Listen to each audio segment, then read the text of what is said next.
Assalamualaikum warahmatullahi wabarakatuh. Alhamdulillah, kali ini saya akan mereview mesin jahit Butterfly JH8 190A.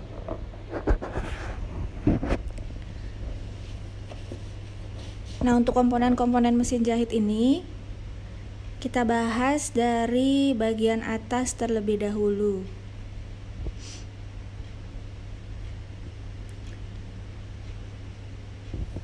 Nah, untuk bagian atasnya terdapat beberapa komponen-komponennya.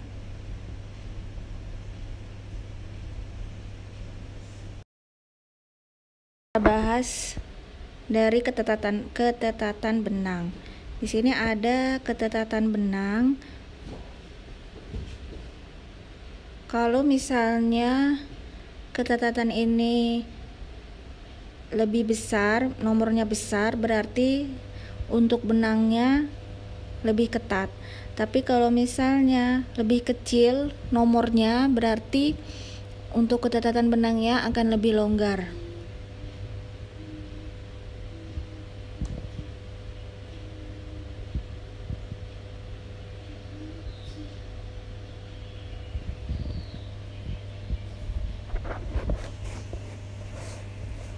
Kemudian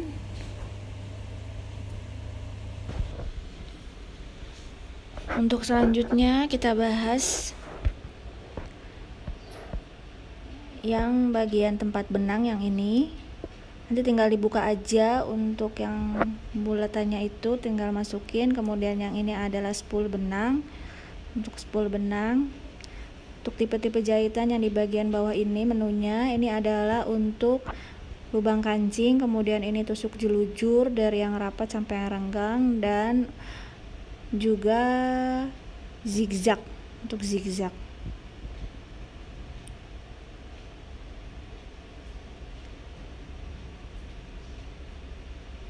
Untuk zigzag sama tusuk jelujur dan yang lainnya.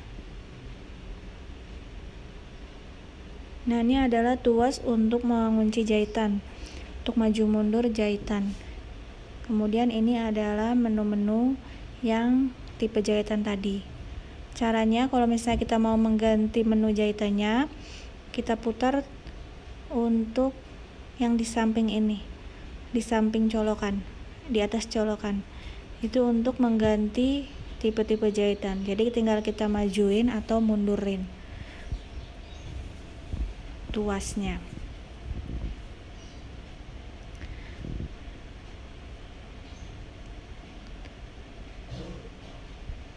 Bisa untuk lubang kancing, tusuk jelujur, dan untuk zigzag.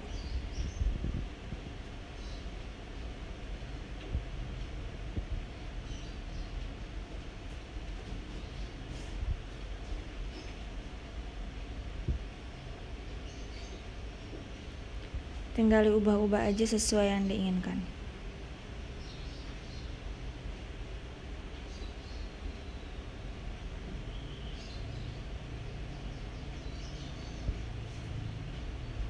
Oke, selanjutnya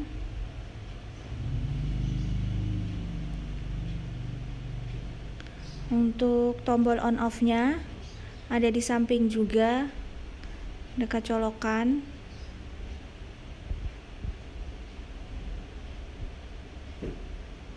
Nah, ini untuk tombol on off-nya.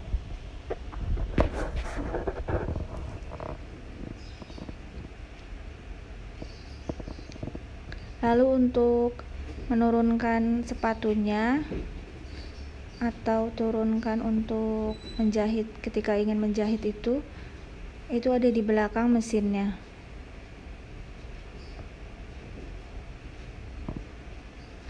Nah, ini untuk tempat penyimpanan.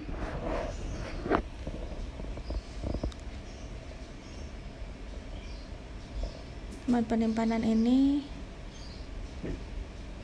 sudah termasuk kemarin pas beli itu dikasih sepatu, macam-macam sepatu.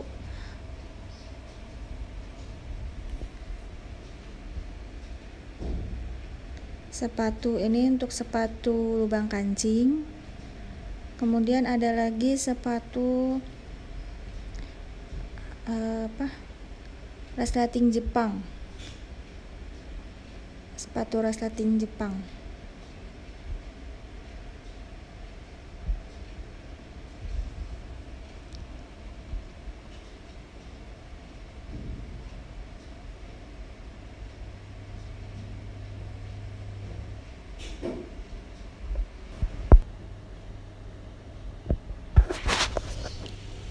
Kemudian ini adalah tempat skoci dan spool benang. Ini adalah spool benang dan ini skoci. Cara untuk memasukkan spoolnya ke dalam skoci,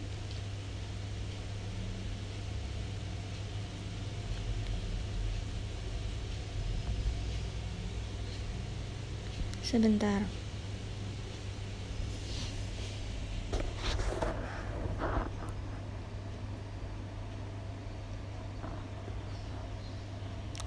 Nah, ini untuk spool benangnya kita pegang seperti ini ya, benangnya.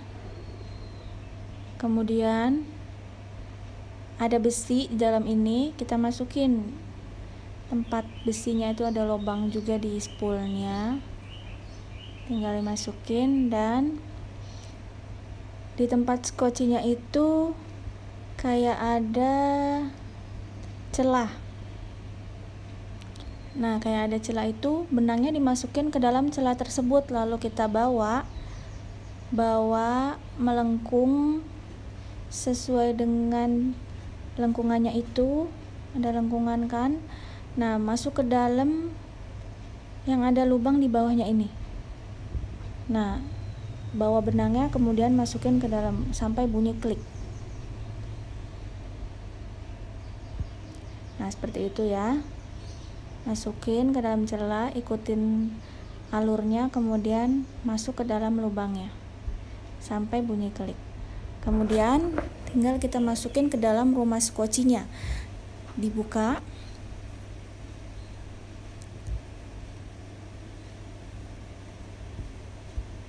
Ada rumah skoci di dalam. Nah, biar lebih jelas, ini ada besinya. Nah, itu ada besinya tuh. Ini besinya itu nanti dimasukin ke dalam lubang yang di rumah skocinya. Kemudian ada lubang yang ke atas, itu untuk tempat yang ada besi nih. Yang di rumah skoci itu kan ada besi panjang. Nah, di rumah skoci, di skoci ada besi panjang, di rumah skocinya ada lubang ke atas. Nah, itu tinggal dimasukin. Jadi posisinya seperti ini. Besi panjang itu menghadap ke lubang yang ke atas di dalam rumah skoci. Cara masukinnya tinggal kita dorong sampai nanti ada bunyi klik. Kalau misalnya sudah ada bunyi klik seperti itu, berarti sudah benar cara memasukkan. Selanjutnya untuk tempat benangnya, ini benangnya tinggal kita taruh, kemudian kemudian dikasih yang bundar ini. Nah, ini kita masukin ke dalam tempatnya agar benangnya ketika pas dijahit tidak keluar atau tidak keluar dari yang tadi itu penyangganya. Nah, benangnya tinggal kita ikutin aja tanda panahnya.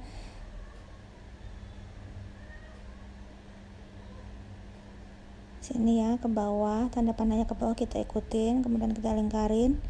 Nah, kita lihat lagi tanda panahnya ini disuruh melingkarin yang besi ini. Kemudian kita ke bawahin lagi. Lalu sudah sampai sini tinggal kita masukin ke dalam lubang jarumnya. Tinggal kita masukin dalam lubang. Tapi ada untuk yang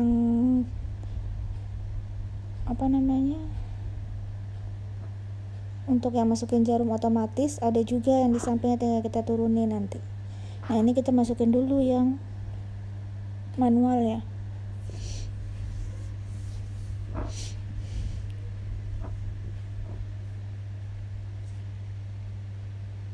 Nah, sudah.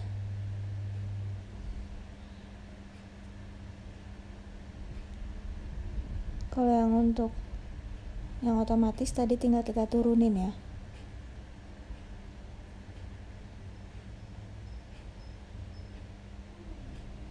Nah, kemudian untuk kita naikin yang benang dalam skoci yang di bawah ini, kita naikin ke atas, kita pancing.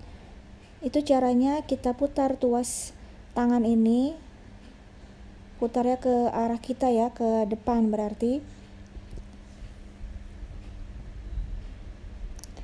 Arah maju. Lalu kita pegang yang benang atasnya seperti ini. Jadi kita yang tangan kiri pegang benang di dekat sepatu, tangan kanan kita pegang yang tuas tangan.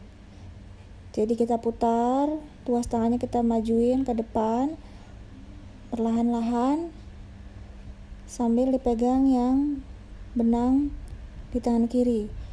Perlahan-lahan nanti yang benang bawah skoci itu akan naik ke atas, akan terpancing naik ke atas seperti itu.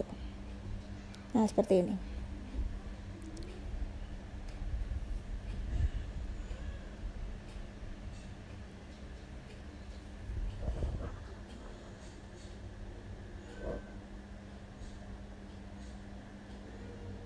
Tinggal ditutup, kemudian dipasang kembali untuk tempat penyimpanannya. Kita akan coba jahit di bahan jersey yang melar. Jadi kalau mesin ini itu kita nggak usah ganti jarum,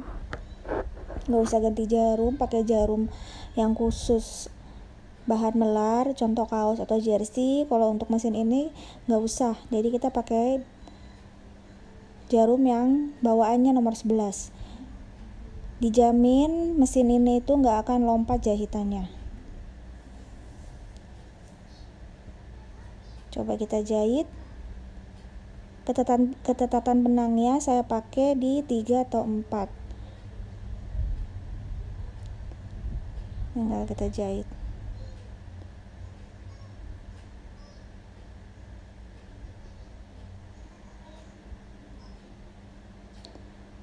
Jangan lupa dikunci jahitan tuas maju mundurnya.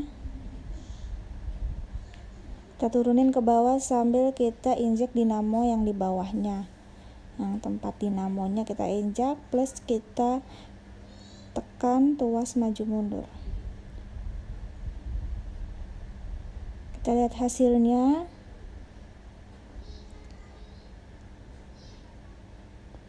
Untuk hasilnya itu sangat bagus ya, nggak ada jahitan yang loncat.